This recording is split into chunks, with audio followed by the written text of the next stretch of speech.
ज्ञानतिमिरान्धस्य ज्ञानाञ्जनशलाकया चक्षुरुन्मिलितं येन तस्मै श्रीगुरवे नमः।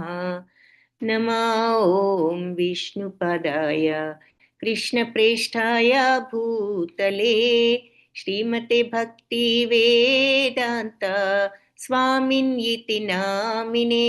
नमस्ते सरस्वती देवी गौरवाणी प्रचारिणे निर्विशेषा शून्यवादी पाश्चात्य देशधारिणे। हे कृष्णा करुणा सिंधु दीनबंधो जगत्पते गोपेश गोपिका कांता राधा कांता नमोस्तुते। तप्त कांचन गौरांगी राधे वृंदावनेश्वरी वृषभानुसुते देवी प्रणमामि हरिप्रिये। जय श्री कृष्ण चैतन्य प्रभु नित्यानंद श्री अद्वैता गदाधर श्रीवासादि गौर भक्त वृंद। हरे कृष्ण कृष्ण कृष्ण हरे हरे, हरे राम राम राम हरे हरे। हरे कृष्णा हरे हरे कृष्णा कृष्ण कृष्ण कृष्ण कृष्ण हरे हरे हरे, हरे हरे हरे राम राम हरे राम राम राम राम राम हरे हरे। हरे। हरे कृष्ण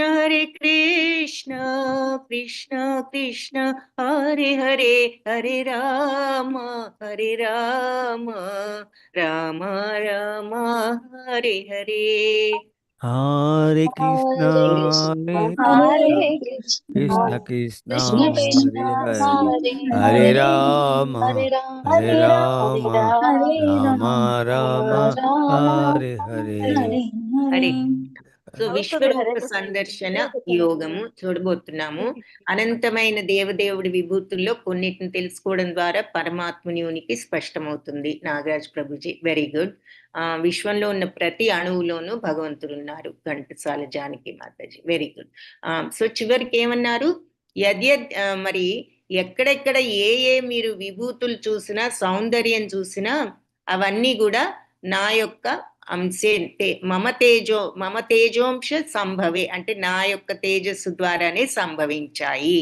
నీకు ఇంత అధవాబహునైతేన, నీకు ఇన్ని రకాలుగా ఎగ్జాంపుల్స్ తో ఎందుకు అర్జున చెప్పటం, నేను విష్టభ్యాహమిదం సర్వం అంటే నేను జస్ట్ ఏకాంశేన స్థితో జగత్, నేను ఒక్క అంశతోనే ఈ జగత్తులో మొత్తంలో కూడా స్థితుడనై ఉన్నాను అని చెప్పి భగవంతుడు ఇన్ని ఎగ్జాంపుల్స్ ఎందుకు నీకు, ఒక్క అంశతో నేను ఈ మొత్తం జగత్తంతా కూడా వ్యాపించి నేను ఉన్నాను అని చెప్పి ఆయన చెప్పడం జరిగింది. సో అది లాస్ట్ శ్లోకాస్లో భగవంతుడు చెప్పింది. ఎన్నో ఎగ్జాంపుల్స్ ఇచ్చిన తర్వాత అసలు ఇన్ని రకాలు ఎందుకు చెప్పడం, ఏకాంశేన స్థితో జగత్, నేను ఒక అంశతోనే ఈ జగత్తు మొత్తంలో స్థితుడు వ్యాపించి స్థితుడనై ఉన్నాను.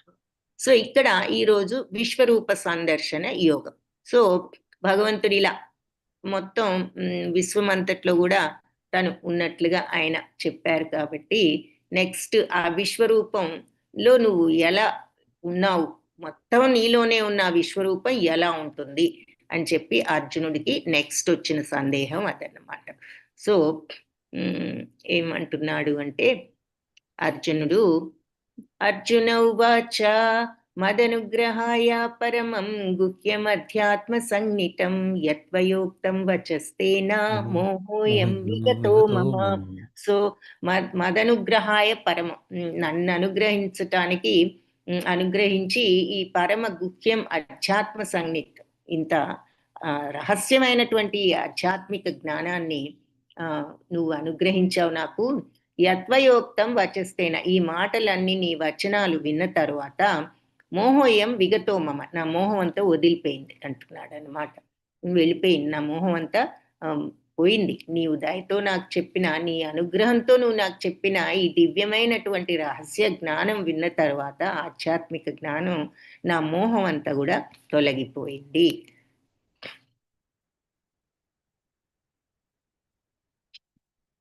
భవాప్యయౌ హి భూతానాం శ్రుతౌ విస్తరశో మయా త్వత్త కమలపత్రాక్ష మహాత్మ్యం అపి చావ్యయం.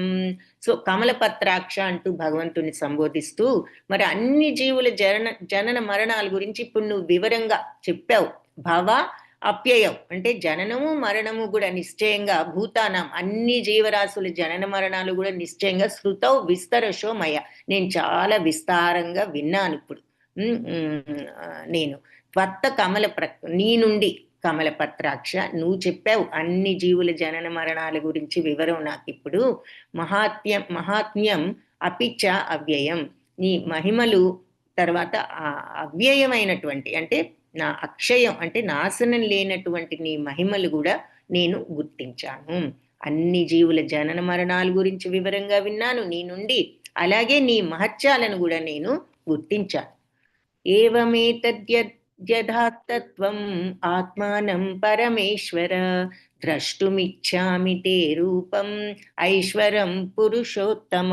సో ఏ విధంగా ఈ యథాతథంగా నువ్వు చెప్పినట్లుగా నువ్వు ఆత్మానం అంటే నిన్ను గూర్చి పరమేశ్వర అంటే భగవంతుడా దేవదేవుడా ద్రష్టుమిచ్చామి చూడాలని ఉన్నది, తే నీ యొక్క రూపైశ్వర్యాన్ని పురుషోత్తమ అంటున్నాడు అనమాట.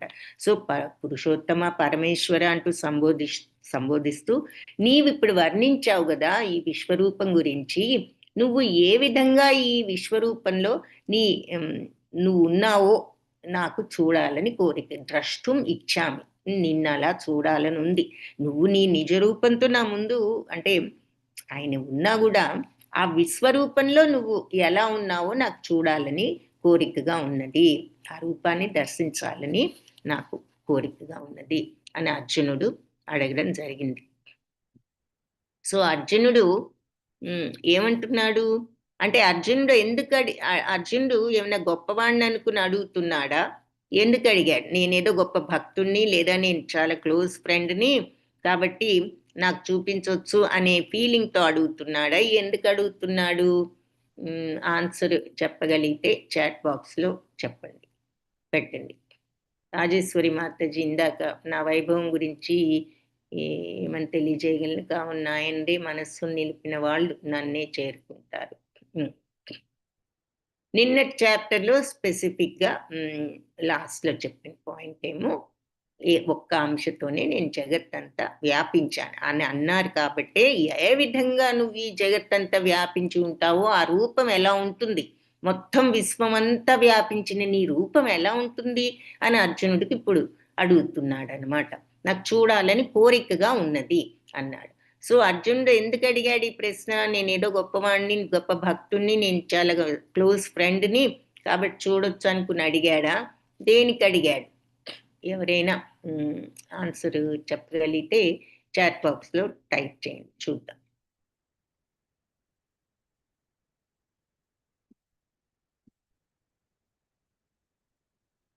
ఈలోపు నేను ఇంకొక శ్లోకం ఫినిష్ చేస్తాను. మన్యసే యది తచ్చక్యం మయా ద్రష్టుం ఇతి ప్రభో యోగేశ్వర తతో మే త్వం దర్శయాత్మానమవ్యయం.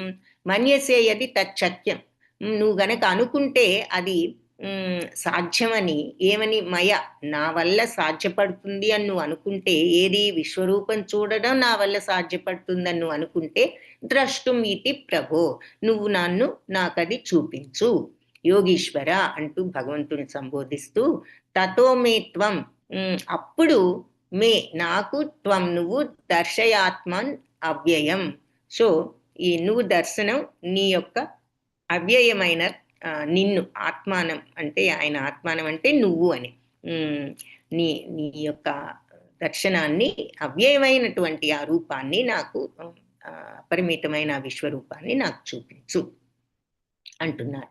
సో ప్రభు యోగేశ్వర, నీ విశ్వరూపం కాంచడానికి నాకు సాధ్యపడుతుంది అని నువ్వు అనుకుంటే, నేను సమర్థుడిని అనుకుంటే దయచేసి నాకు ఆ విశ్వరూపాన్ని చూపించు. సో ఇక్కడ మరి అర్జునుడి గురించి మనకి ఏమర్థం అవుతుంది? చూడాలని ఉంది అన్నాడు కానీ చూపించు అని అన్నాడా?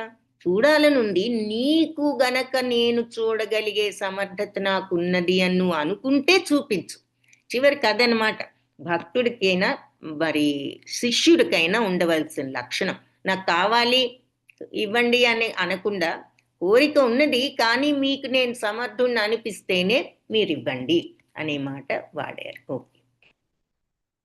సో ఆన్సర్స్ సరిత మాతాజీ మన కోసమే. ఎందుకు అడిగాడు అర్జునుడు అంటే, ఓకే, అర్జునుడి ద్వారా భగవంతుడి విశ్వదర్శనం జనులందరికీ తెలియజేయడం కోసం. Rajeshwari Mataji, very good, correct.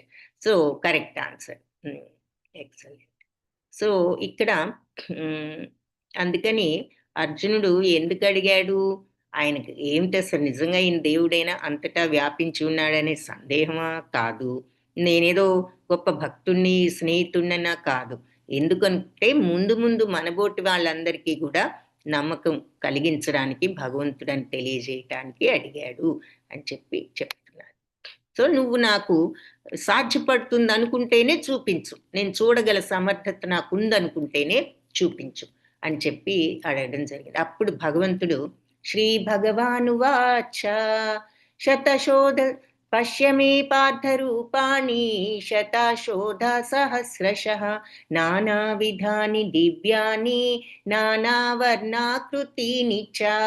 పశ్యమే, చూడు పార్థ, నా యొక్క రూపాలు ఎన్ని, శతశోధ సహస్రశః, ఎన్నో వందల వేల రూపాలు, నానావిధాని దివ్యాని, ఎన్నో రకాలైన దివ్యమైనటువంటి వర్ణాలు, కలర్స్తో, ఆకృతులు, ఆకారాలతో కూడా ఉన్న నా యొక్క ఈ దివ్య రూపాన్ని చూడు. వందల వేలది కొలది అద్భుతమైన ఆకృతులు, పరిమాణాలు, రంగులతో కూడిన నా యొక్క దివ్య రూపాలను చూడు అని. ఇక్కడ ఈ చిత్రకారులు ఈ విశ్వరూపాన్ని మరి చూపించడం కూడా అంత ఈజీ కాదు, కానీ వాళ్ళు పాపం ప్రయత్నం చేసి మనకి ఇలా రకరకాలుగా ఒక ఐడియా ఇవ్వడానికి, విశ్వరూపం అనేది ఎలా ఉంటుందో వాళ్ళు ఇమాజిన్ చేసి మరి చదివి దాని ప్రకారం వాళ్ళు ట్రై చేయడం చూస్తాం.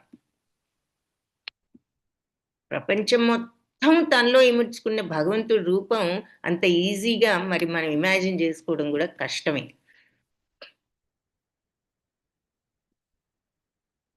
అని భగవంతుడు చూడు అని చెప్పి పశ్యాదిత్యాన్ వసూన్ రుద్రాన్ అశ్వినౌ మరుతస్తథా బహూన్యదృష్టపూర్వాణి పశ్యాశ్చర్యాణి భారత. పశ్య చూడు, ఆదిత్యులను, వసువులను, రుద్రులను, అశ్వనీ దేవతలను, మరుత్తులను, తథా అలాగే బహూన్య అదృష్టపురాణి, అలా వీళ్ళందరినీ, మొదలైన వాళ్ళందరినీ చూడు. బహూన్ అన్యదృష్ట పూర్వాణి, అంతకుముందు ఎవ్వరూ కూడా ఇది చూడనటువంటి రూపాన్ని పశ్య చూడు. ఆశ్చర్యాన్ని, అద్భుతమైనటువంటి ఈ రూపాన్ని చూడు భరతవంశ శ్రేష్ఠుడా అంటున్నారనమాట. ఇక్కడ ఆదిత్యులు, వసువులు, రుద్రులు, అశ్వని కుమారులు, సమస్త ఇతర దేవతలు, తథా అలా మిగిలిన వాళ్ళందరినీ కూడా బహూన్ ఎన్నో ఈ దేవతలను అందరినీ చూడు. అలాగే ఇదివరకు ఎన్నడూ ఎవరు కని విని ఎరగని అద్భుతాలన్నీ కూడా చూడు. ఇహైకస్థం జగత్కృత్స్నం పశ్యాద్య సచరాచరం మమ దేహే గుడాకేశ యచ్చాన్యద్రష్టుమిచ్చసి.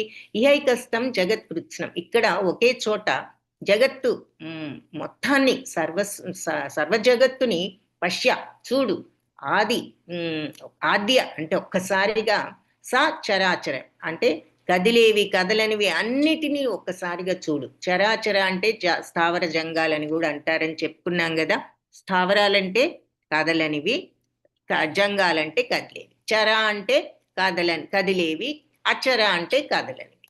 ఓకే, సో నా దేహంలో ఇప్పుడు గుడాకేశుడు అంటూ మళ్ళీ అర్జునుడిని సంబోధించాడు. నిన్న మనం చూసాం ఈ పిలుపు. గుడాకేశ అంటే ఏమనుకున్నాము, నిద్రం జయించిన వాడు అన్నది మామూలు గ్రామర్ మీనింగ్. దాని అంతరార్థం ఏమిటి అంటే చీకటిని, అజ్ఞానాన్ని, తమో గుణాన్ని జయించిన వాడు కాబట్టి గుడాకేశుడు.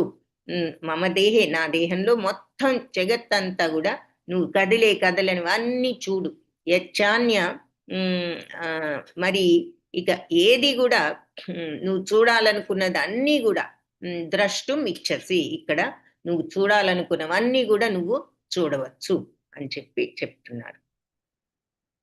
నువ్వు చూడాలనుకున్నవన్నీ కూడా ఇక్కడ నువ్వు చూడొచ్చు. స్థావర జంగాలు, కదిలేవి కదలనివి సమస్తం కూడా ఇప్పుడు ఈ దేహంలో నీకు అన్నీ కనిపిస్తాయి, ఒక్క చోటే నీకు అంతా కనిపిస్తుంది అని చెప్పి భగవంతుడు చెప్తాడు. సో నతు మాం శక్యసే ద్రష్టుం అనేనైవ స్వచక్షుషా దివ్యం దదామి తే చక్షు పశ్య మే యోగమైశ్వరం. నతు మాం శక్యసే ద్రష్టుం, నువ్వు నన్ను చూసే సమర్థత అంటే నీకు చూసే శక్తి నీ వల్ల కాదు చూడటం ఈ విశ్వరూపం. అనేనైవ స్వచక్షుష అంటే నీ యొక్క సొంత కళ్ళతో నువ్వు చూడలేవు, ఇప్పుడు నీకున్న దృష్టితో నువ్వు ఈ విశ్వరూపాన్ని చూడలేవు. దివ్యం దదామితే, దివ్యమైనది ప్రసాదిస్తాను. తే నీకు ఏమిటి దివ్యమైన ఏమిటి? కళ్ళు, చక్షు, దివ్య చక్షువులు నీకు ప్రసాదిస్తాను. పశ్యం చూడు మే నా యొక్క యోగైశ్వర్యాన్ని అంటున్నారనమాట. సో నీ యొక్క స్వంత కళ్ళతో నువ్వు నన్ను ఈ రూపాన్ని చూడటం కుదరదు, చూడలేవు. కాబట్టి నీకు దివ్య నేత్రాలను ఇస్తాను, దివ్య దృష్టిని ఇస్తాను, దాంతో నువ్వు నా యోగ ఐశ్వర్యాన్ని చూడు అని చెప్పి ఆయన చెప్పాడు. ఇక్కడ ఈ దేహంలో నువ్వు చూడాలనుకున్నదంతా నీకు ఒకేసారి కనిపిస్తుంది, మరి భవిష్యత్తులో నువ్వు చూడాలనుకున్నది అంతా కూడా ఇక్కడ ఉన్నది అని చెప్పి ఆయన ఇలా విశ్వరూపాన్ని చూపించడం. మరి నీవు మామూలు కళ్ళతో చూడలేవు కాబట్టి నీకు దివ్య దృష్టిని ప్రసాదిస్తున్నానని చెప్పడం, ఈ రూపాన్ని ఈ రకంగా చూపిస్తున్నారన్నమాట. అన్ని దేవతలతో కూడి ఉన్న రూపం, అన్ని లోకాలతో కూడి ఉన్న రూపం పైన చూస్తే మీ గోలోక చార్ట్ లో పైన అన్నిటికన్నా పైన బ్రహ్మలోకం ఉంటుంది కదా, ఇక్కడ పైన బ్రహ్మలోకం, మధ్యలో భూలోకం, కింది లోకాలు, ఇవన్నీ కూడా మనకి కనిపిస్తున్నాయి. 9 బ్రహ్మకుమారులు, ఈ రకంగా సమస్తం కూడా భగవంతుల్లో ఈ రకంగా ఉన్నది అని ఈ చిత్రం ద్వారా మనకి చిత్రకారులు ఇంకొక ఐడియా ఇస్తున్నారనమాట. ఆ తర్వాత ఇంకా ఇలా చూపిస్తూ ఉన్నారు. సో నెక్స్ట్ నీకు దివ్య దృష్టిని ఇస్తాను కాబట్టి నా యోగ ఐశ్వర్యాన్ని దాంతో నువ్వు చూడగలుగుతావు, చూడు. మరి మనం సంజయ ఉవాచ అంటే మనం ఐమాక్స్ థియేటర్కి వెళ్ళాం అనుకోండి, అక్కడ ఏదో ఇది ఈ మధ్య అవేవో స్పెషల్ గ్లాసులు ఇస్తూ ఉంటారు కదా కొన్ని సినిమాలకు, ఆ గ్లాసులు పెట్టుకుంటేనే మనకు కనిపిస్తుంది, 3Dనో ఏదో అంటారు కదా దాన్ని. సో అలా మరి అది పెట్టుకోకపోతే కనిపించదు. అలాగే భగవంతుడి విశ్వరూపాన్ని కూడా మామూలు కళ్ళతో చూడలేం. సంజయ ఉవాచ ఏవముక్త్వా తతో రాజన్ మహాయోగేశ్వరో హరి దర్శయామాస పార్థాయ పరమం రూపమైశ్వరం. సో సంజయుడు మరి ఇదంతా జరుగుతుంది, ఆయన ధృతరాష్ట్రుడితో చెప్పడం ఇదంతా జరుగుతోంది కదా రాజభవన్లో.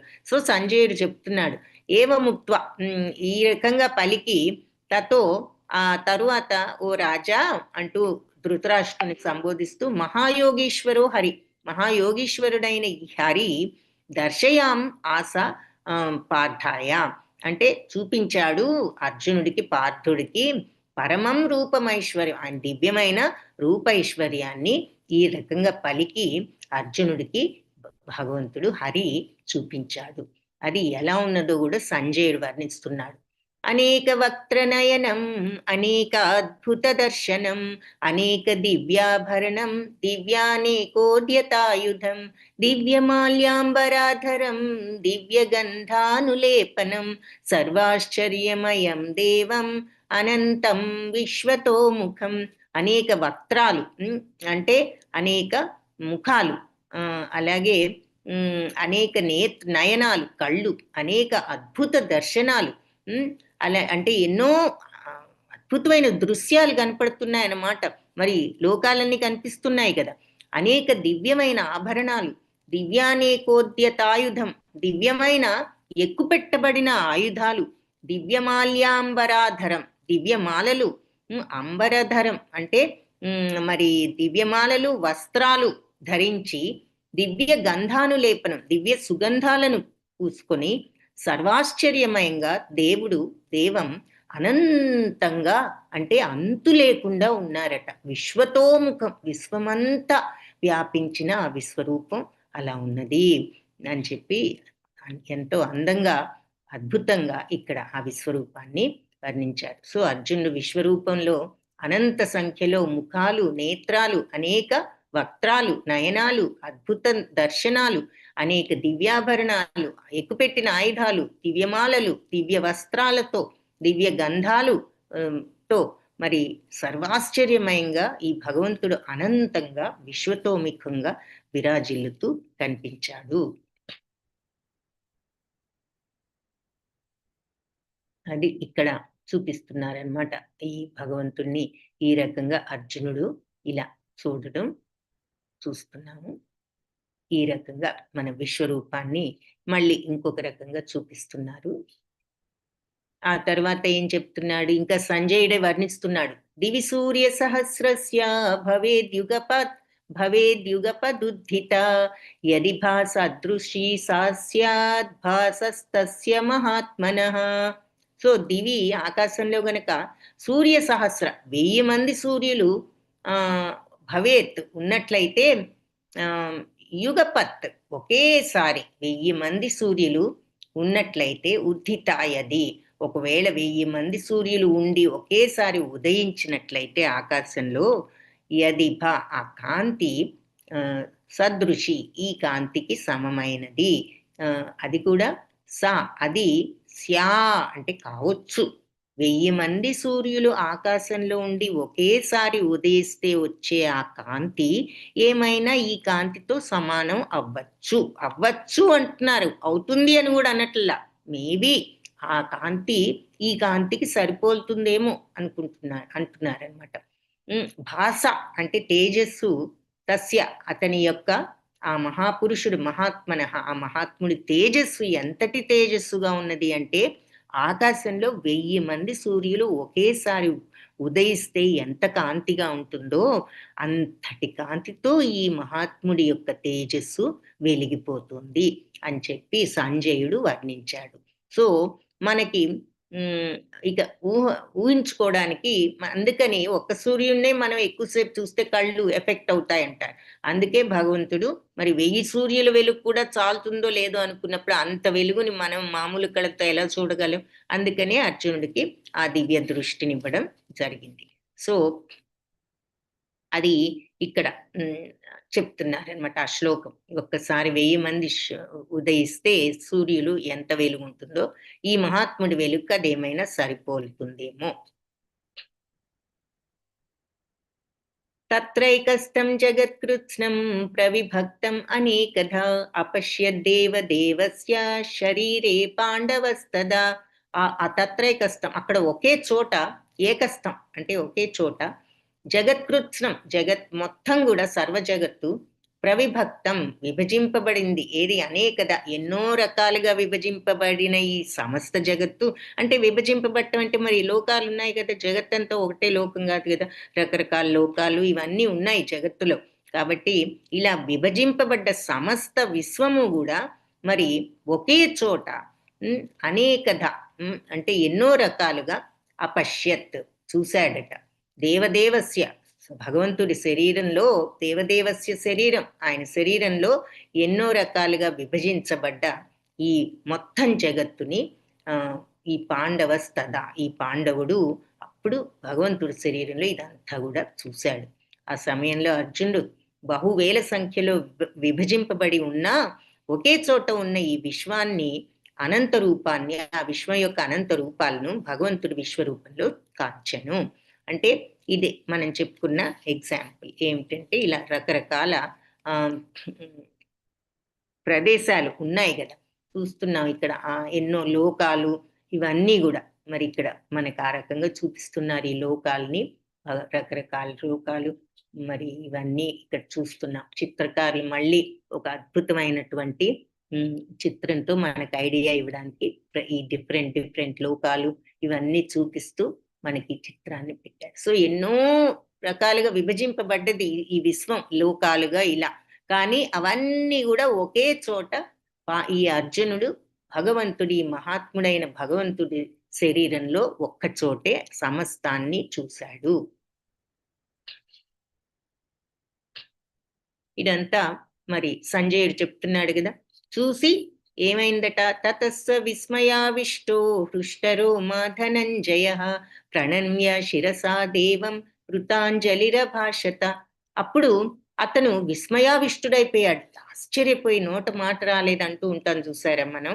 అలా విస్మయంతో హృష్టరోమ అంటే శరీరం మీద ఉన్న రోమాలన్నీ కూడా నిక్కబొడుచుకుని ఈ ధనంజయుడైన అర్జునుడు ప్రణమ్య అంటే నమస్కరిస్తూ శిరస అంటే తల వంచి నమస్కరిస్తూ భగవంతుడికి కృతాంజలి రభాషత 2 చేతులతో అంజలి ఘటిస్తూ ఇలా మాట్లాడటం ప్రారంభించాడు. కృతాంజలి అభాషత. సో అంత ఆశ్చర్యపోయి ఈ ధనంజయుడు మరి రోమాంచితుడై తల వంచి నమస్కరిస్తూ భగవంతుడికి ఈ మాటలు మాట్లాడటం ప్రారంభించాడు. అర్జునుడు దిగ్భ్రాంతి చెంది విస్మయానికి లోనే ఇలా తల వంచి నమస్కరిస్తూ ఇలా భగవంతుడితో చెప్పడం ప్రారంభించాడట. ఏమని? అర్జున ఉవాచ పశ్యామి దేవాంస్తవ దేవదేహి సర్వాంస్తథా భూత విశేష సంఘాన్ బ్రహ్మాణమీశం కమలాసనస్థం ఋషీంశ్చ సర్వానురగాంశ్చ దివ్యాన్.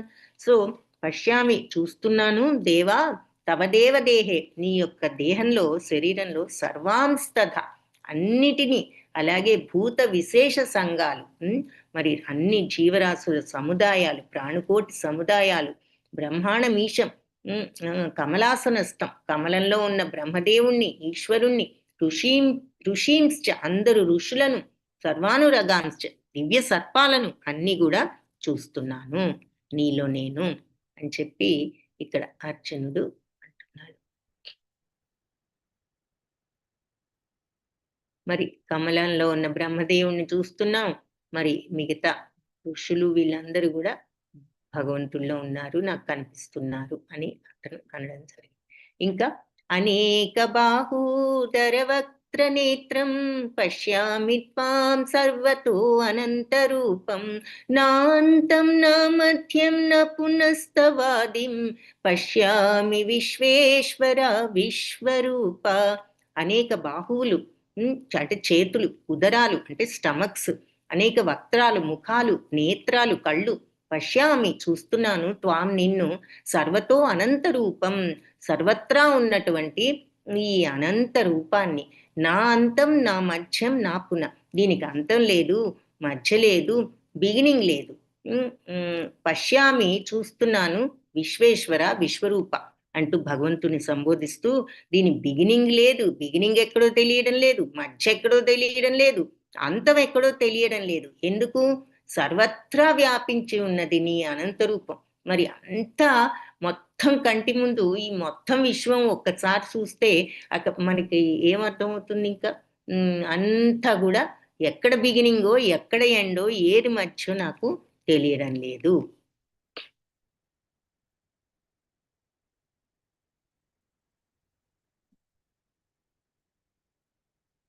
నెక్స్ట్ 17th శ్లోకం. కిరీటినం గదినం చక్రిణం చ తేజో రాశిం సర్వతో దీప్తిమంతం పశ్యామి త్వాం దుర్నిరీక్షం సమంతాద్ దీపానలార్కాద్యుతిమప్రమేయం. కిరీటనం అంటే మరి గద, కిరీటంతో, గదతో, చక్రంతో, మరి తేజస్సుతో, తేజోరాశిం అంటే ఈ కాంతితో, సర్వతో దీప్తిం అనంతం సర్వత్రా కూడా అనంతమైనటువంటి దీప్తి ప్రకాశత్వంతో పశ్యామి త్వాం అంటే చూస్తున్నాను అలా ప్రకాశిస్తున్న నిన్ను, దుర్నిరీక్ష్యం అంటే మరి చూడడం కూడా కష్టమైపోతుంది నాకు, అంత ప్రకాశత్వంతో వెలిగిపోతున్న నిన్ను కిరీటం గదా ఈ తేజస్సుతో సర్వత్రా నీ యొక్క దీప్తి, నీ తేజస్సు ప్రజ్వరిల్లుతోంది, అలాంటి నిన్ను చూస్తున్నాను, చూడడం కూడా కష్టం అవుతోంది. సమంతాత్ అంతట్లో చూడడం కూడా కష్టం అవుతుంది. దీప్తానలార్క ఎందుకంటే మండుతున్న అగ్ని లాంటి సూర్యుని వంటి కాంతి లాంటి అప్రమేయం అపరిమితమైన ఈ కాంతిని చూడడం కూడా నాకు బహు కష్టంగా ఉన్నది అంటున్నాడనమాట. సో జ్వలించే అగ్ని లేదా అప్రమేయమైన సూర్యకాంతి లాగా ఉన్నదట. ఏది సర్వదిక్కులా ప్రసరిస్తున్న ఆయన తేజోమయమైన కాంతి. తేజోరాశిం సర్వతో దీప్తిం అనంతం. అనంతమైన ఆ ప్రకాశత్వం చూస్తున్నాను. ఎలా ఉంది? చూడటం కూడా కష్టంగా ఉంది. దుర్నిరీక్షం. సమంగా చూడటం కూడా తెలియడంలా. ఎందుకు అంటే మరి దీప్తానలార్క అద్యుతి అంటే మండుతున్న అగ్నిలాగా, సూర్యుడి యొక్క కాంతిలాగా అపరిమితంగా ఉన్నదాన్ని, మరి సూర్యుని కూడా మనం ఎక్కువసేపు చూడలేం. అలాంటిది 1000 మంది సూర్యులు కాంతి ఎంత దివ్య దృష్టి ఉన్నా కూడా అలా ఉన్నదన్నమాట. చూడడం నాకు నీ ఉజ్వల రూపం అలా ఉన్నది, చూడటం కూడా కష్టంగా ఉంది ఆ కాంతిని తట్టుకోవడం అంటున్నాడు. త్వమక్షరం పరమం వేదితవ్యం త్వమస్య విశ్వస్య పరం నిధానం త్వమవ్యయ శాశ్వత ధర్మగోప్త సనాతనస్త్వం పురుషో మతో మే. త్వం అక్షరం, నువ్వు అక్షరుడు, నాశనం లేని వాడివి. పరమం, దివ్యమైన వాడివి. వేదితవ్యం, తెలుసుకోదగ్గ వాడివి. త్వమస్య, నువ్వు మరి నువ్వు విశ్వస్య, ఈ విశ్వానికి పరం నిధానం, అందరికి కూడా నీవే చివరికి ఆధారానివి. త్వమవ్యయ, నువ్వు అవ్యయుడవు. శాశ్వత ధర్మగోప్త, శాశ్వతంగా నువ్వే ధర్మరక్షకుడవు అందరికి. సనాతనస్త్వం, నువ్వు సనాతనత్వం, నువ్వు సనాతనుడు. ఎందుకు? భగవంతుడు ఎప్పటి నుంచో పుట్టుకలేని వాడు కాబట్టి ఆయన సనాతనుడు. పురుషో మతోమే, పురుషుడవి అంటే నీవే పరమ పురుషుడివి, పురుషోత్తముడివి. మతోమే, ఇది నా అభిప్రాయం అంటున్నాడు. దివ్యమైన ఆది ధ్యేయానివి నీవే, తెలుసుకోదగ్గ వాడివి నీవే, విశ్వమంతటికి ఆధారం నువ్వే, అవ్యయుడువు, సనాతనుడువు నీవే, ధర్మాన్ని రక్షించేవాడివి నీవే, ఇది అని నా అభిప్రాయం అని భగవంతుణ్ణి ఈ రకంగా స్తుతిస్తున్నాడు అనమాట. అనాది మధ్యాంతం అనంత వీర్యం అనంత బాహుం శశి సూర్య నేత్రం పశ్యామి త్వాం దీప్తహుతాశ వక్త్రం స్వతేజసా విశ్వమిదం తపంతం. అనాది అంటే ఆది లేనిది, మధ్య అంతం. ఆది లేదు, మధ్య లేదు, అంతం లేదు. అనంత వీర్యం, నీ యొక్క వీర్యం అంటే నీ వైభవం, నీ యొక్క గొప్పతనం అనొచ్చు, నీ వైభవం అనొచ్చు. ఎలా ఉంది అంటే మరి దానికి అసలు నీకు ఆది మధ్య అంతాలు తెలియడం లేదు. నీ అనంతమైన వైభవం, అనంత బాహువులు, ఎన్నో చేతులు, శశి సూర్య నేత్రం, సూర్య చంద్రులు నీ కళ్ళులాగా, 2 కళ్ళు, ఒకటి సూర్యుడు ఒకటి చంద్రుడిగా కనిపిస్తున్నాయి. ఆ నేత్రాలతో ఉన్నావు. పశ్యామి, చూస్తున్నాను, త్వాం నిన్ను, దీప్త హుతాశ వక్త్రం, నీ నోటి నుండి వెలువడే, దీప్తం అంటే అగ్ని ఇక్కడ, నీ నోటి నుండి అగ్ని వెలువడుతుంది, వెలువడే అగ్నితో దహించబడుతున్నాయి. స్వతేజస విశ్వమిదం తపంతం, ఈ విశ్వమంతా కూడా తపించిపోతుంది నీ యొక్క స్వతేజస, నీ కాంతితో అంటున్నాడు అనమాట. సో నువ్వు ఆది మధ్య అంతాలు లేకుండా ఉన్నావు. నీ వైభవం మరి అపరిమితంగా ఉన్నది. అనంత వీర్యం అన్నారు కదా, అంతులేని వైభవం. అసంఖ్యాకంగా భుజాలున్న నీవు సూర్యచంద్రుల నేత్రాలుగా ఉన్నావు. అనంత బాహువులు, శశి సూర్య నేత్రం. పశ్యామి త్వాం, నిన్ను చూస్తున్నాను. మరి నీ దీప్త హుతాశ వక్త్రం, నీ నోటి నుండి వెలువడే అగ్ని, తర్వాత నీ యొక్క తేజస్సు విశ్వమంతా కూడా ఈ రెండిటితో తప్పించిపోతున్నట్లుగా నేను చూస్తున్నాను. సో అలా ఉన్నదనమాట ఆ విశ్వరూపం యొక్క తేజస్సు. సో అది ఇక్కడ అర్జునుడు చెప్తున్నాడు. ఇక్కడ మనం అది చూపిస్తున్నారు ఆయన రూపాన్ని. అది చూసి మరి అగ్ని నోటు నుండి రావడం ఇదంతా చూసి విశ్వమంతా కూడా తప్పించిపోతుంది అని అతను అన్నాడు. ద్వావా పృథివ్యోరిదమంతరం హి వ్యాప్తం త్వయైకేన దిశశ్చ సర్వ దృష్ట్వాద్భుతం రూపముగ్రం తవేదం లోకత్రయం ప్రవ్యధితం మహాత్మన్. సో నువ్వు ద్యావా పృథ్వీ అంటే ఆకాశం నుంచి భూమి వరకు మరి నువ్వు ఇదం అంతరం. ఇదంతా ఆకాశం భూమి మధ్యలో ఉన్న ప్రదేశం అంతా, అంతరం అంటే ఈ మధ్యలో ఉన్న ప్రదేశం అంతా కూడా నిశ్చయంగా వ్యాప్తం త్వయి ఐకేనా, నువ్వు వ్యాప్తి చెంది ఉన్నావు. నీ ఒక్కడివే ఆకాశం భూమి మధ్యలో ఉన్న ప్రదేశాన్ని మొత్తం కూడా ఆక్రమించావు. దిశశ్చ సర్వ, అన్ని దిక్కుల్ని కూడా ఆక్రమించావు. దృష్ట్వాద్భుతం, చూడటానికి అద్భుతంగా ఉన్నది.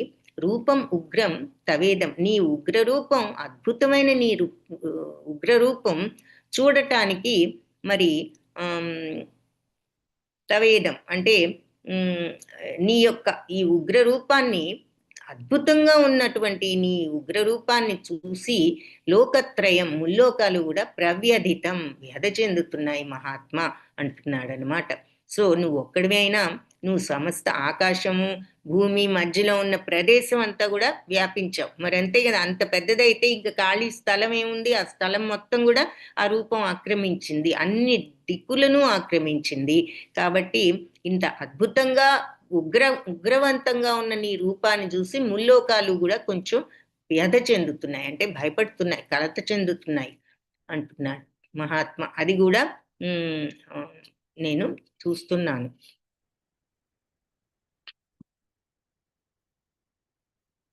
అది అంత సమస్తంలోనూ భగవంతుడు ఎలా వ్యాపించి కనిపిస్తున్నారు అన్నది ఇక్కడ ఇంకొక చిత్రం. ఇది 20th శ్లోకం కదా. అమీహి త్వాం సురసంఘా విశంతి కేచిద్భీతా ప్రాంజలయో గృణంతి స్వస్తిత్యుక్త్వా మహర్షి సిద్ధసంఘా స్తువంతి త్వాం స్తుతిభి పుష్కలాభి. సో దేవతలందరూ నీ యొక్క సురసంఘాలు అంటే దేవతలందరూ ప్రవేశిస్తున్నారు. కేచిద్ భీత, భయంతో కొంతమంది ఏమో చేతులు జోడించుతున్నారు, నీకు నమస్కరిస్తున్నారు చేతులు జోడించి. ఆ తరువాత మరి స్వస్తిత్యుక్త్వ, స్వస్తి అంటూ పలుకుతూ మహర్షులు సిద్ధ సంఘాలు కూడా స్వస్తి స్వస్తి అని పలుకుతున్నారు. స్తువంతిత్వం, నిన్ను స్తుతిస్తున్నారు. స్తోత్రం, స్తువంతి అంటే స్తోత్రం చెప్పడం, స్తోత్రం చెప్తున్నారు. త్వాం నీ గురించి, స్తుతిభి నిన్ను స్తుతిస్తున్నారు స్తుతులతో, పుష్కలంగా వేద మంత్రాలతో అని చెప్తున్నారు. సో దేవ సమూహాలన్నీ నిన్ను శరణు వేడి నీలో ప్రవేశిస్తున్నాయి. అమీహిత్వాం సురసంఘ విశంతి, వాళ్ళంతా నిన్ను శరణు వేడి నీలో ప్రవేశిస్తున్నారు. వారిలో కొందరు భయపడి దోషయోగి ప్రార్థిస్తున్నారు, మరి కొందరు మహర్షులందరూనేమో స్వస్తి స్వస్తి అంటే శాంతి శాంతి అని, శుభం శుభం అని పలుకుతున్నారు. స్తువంతిత్వాం స్తుతిపి, నిన్ను స్తుతిస్తున్నారు స్తోత్రాలతో పుష్కలంగా అని చెప్పి ఇక్కడ భగవంతుడు ఈ రకంగా అర్జునుడు స్తుతిస్తున్నాడు. ఇంకా అవ్వలేదు, రేపు కంటిన్యూ చేద్దాము. 21 శ్లోకాస్ చూసాము. ఇది సో 55 శ్లోకాస్ ఉన్నాయి, రేపు ఫినిష్ చేద్దాము. హరే కృష్ణ. మరి వాంఛా కల్పతరుభ్యశ్చ కృపా సింధుభ్య ఏవ చ పతితానాం